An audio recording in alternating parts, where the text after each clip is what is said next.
নমস্কাৰ বন্ধুসকল। তো মই আহিছোঁ আজি আমাৰ পেহী দোকানত। তো পেহী দোকান এখন খুলিছে, গতিকে নতুন কসমেটিক আছে, তাৰপিছত কাপোৰ আছে আৰু বিউটি পাৰ্লাৰ আছে লগতে। তো তাকে ৰিভিউ কৰিবলৈ আহিছোঁ। বোলে 5 লাখ দি বোলে দোকানখন অপেন কৰিলে, গতিকে অপেন কৰাৰ দিনত মই আহিব নোৱাৰিলোঁ ভালকৈ। তো আজি আহিলোঁ আৰু এয়া ৰাতি মানে আমাৰ পিছফালে আছে এয়া পেহী।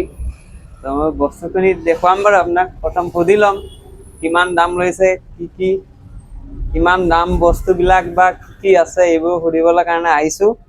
গতিকে আহক বলক ভিডিঅ'টো আৰম্ভ কৰোঁ। কি হয়? ষ্টল 99 দি আছো। কাপোৰ জোৰ এইবোৰ আপোনাৰ দি আছো 999।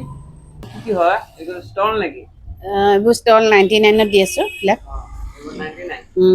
আচ্ছা, আৰু এইবিলাক মেখেলা চাদৰ দি আছো 999 দি আছো। আপোনাৰ এইবিলাক 199 মেখেলা দি আছো, বড়ো মেখেলা